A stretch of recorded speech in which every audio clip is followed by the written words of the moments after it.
Another summer has arrived, and once again we contemplate whether or not it will make a difference in the way we live our lives. Our regular church programming ended last week with Youth Sunday, and we have gone into our summer schedule, which is just a bit more relaxed and informal, if that's even possible in a church such as ours. Basically what it means is no robes for preachers and choir singers, no full choir, no Sunday school, and a slightly different order of worship, just for variety. We also tend to plan a bit less programming because so many people are away, those who live here part-time and those who go on vacation. In the secular world, the kids are out of school for the summer, and so family schedules naturally change. Some of the older youth have jobs, but that is not the same as school.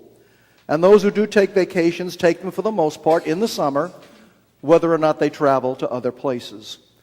Additionally, we all think, regardless of the fact that this is not always accurate, that things will slow down in the summer and that we will be able to catch up whatever it is that we feel we must catch up on. The teacher of Ecclesiastes points out that everything has a season, and he proceeds to enumerate what some of these seasons are. And after the passage, which is so familiar to all of us about a time for this and a time for that, he asks what it is that the worker gains from his toil and suggests that God wants us to be happy and to enjoy ourselves as long as we live. It makes me wonder how many of us remember that and try to implement such an attitude in our daily lives. Too many people are workaholics, and this is particularly true of Americans, sometimes by inclination and sometimes by necessity. Indeed, we pride ourselves on how hard we work. I haven't taken a vacation in 3 years. I'm at the office from dawn to dusk. I usually go in on Saturdays and sometimes even on Sundays because I have so much to do. I have to be there all the time. They cannot get along without me. And here I'm not necessarily talking about people who need extra overtime money to survive or those whose jobs require them to put in such long hours. No, these are often, maybe usually, folks who brag about such lifestyles.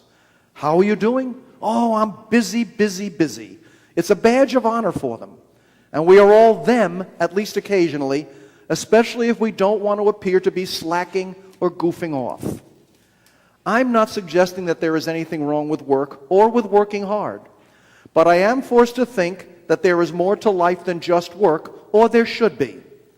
Other folks in other countries seem to be better at this than we Americans are, certainly those in developed countries like ours. When it comes to working long hours and having little leisure, we are definitely number one. So many jobs do not include any kind of paid vacation time, and if they do, it is usually for a maximum of 2 weeks and rarely more than that. To be sure, Americans are very productive in their labor output, perhaps the most productive in the world. But if that is true, others are catching up, and they are doing it without the same amount of stress and tension caused by working too hard. We are not the only ones who enjoy a relatively high standard of living. In fact, there are some whose living standards are now higher than ours. And since the economic downturn of the past few years, many in this country are worse off than before and considerably behind those of other nations. Businesses in many countries have apparently discovered that they can keep production high and give their workers more benefits like health care and time off. Let me give you an example.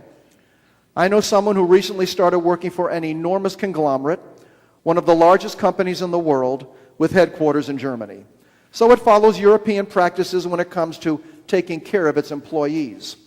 His benefits automatically from the beginning included 4 weeks paid vacation, full health care with inexpensive provisions for his family, 9 paid holidays, 3 paid personal days, opportunities for overtime if he so desires, and discount purchasing at major retailers just like their employees get.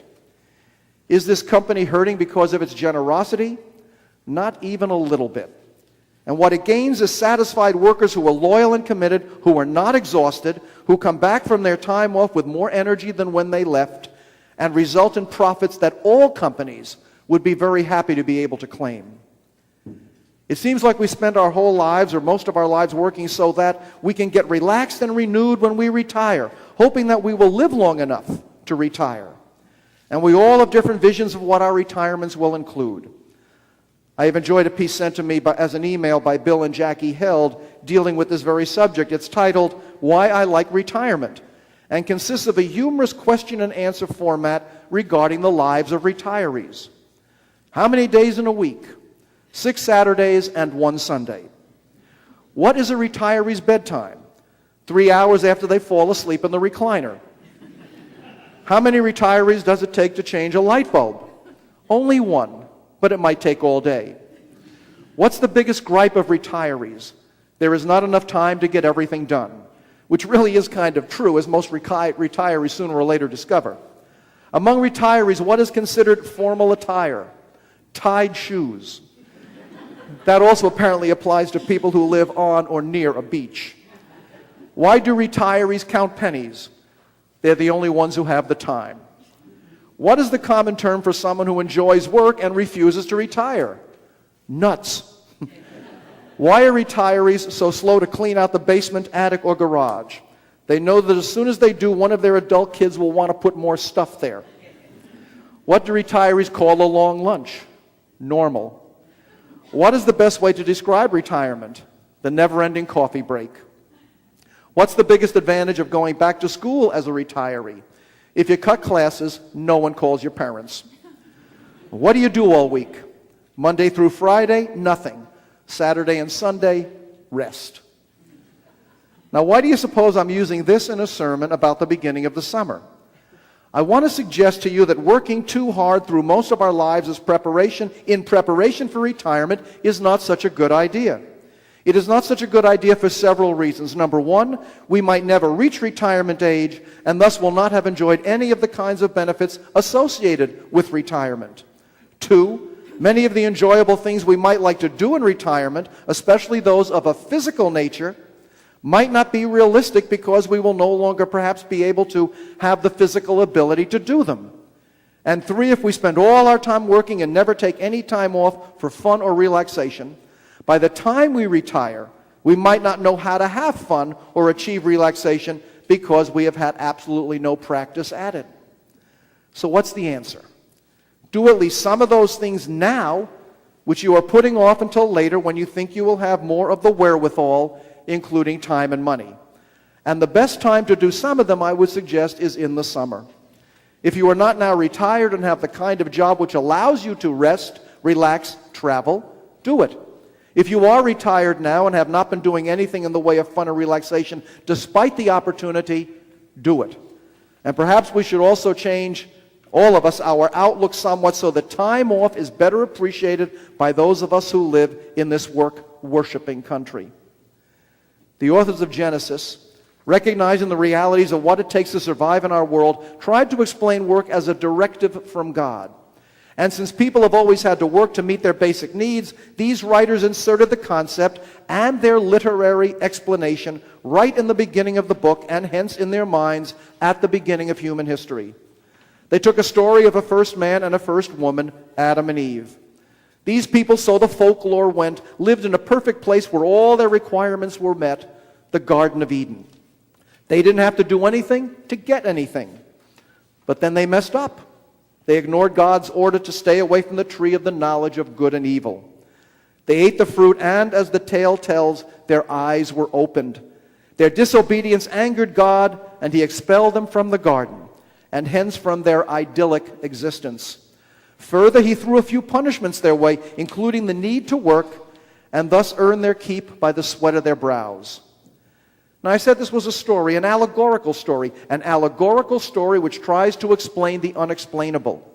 Since work is often hard, and was especially hard to most people at the time this portion of Genesis was written, the writers saw work as a punishment rather than as an opportunity, which is how we so often try to make it more palatable.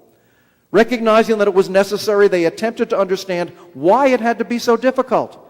And again, all this in a time and a place where rest and relaxation were not readily available or even possible. Then and for most of history, only the rich had either the time or the money for vacations. Now that is no longer true, and we know the value of rejuvenation. I would offer that work is good, but not nothing but work. And it does not represent some kind of divine punishment. Rather, it demonstrates that we have to give in order to get. Nonetheless, we need to take breaks to stay at the tops of our games. Countering the Genesis suggestion that work is a punishment is the Ecclesiastes suggestion that God wants us to be happy.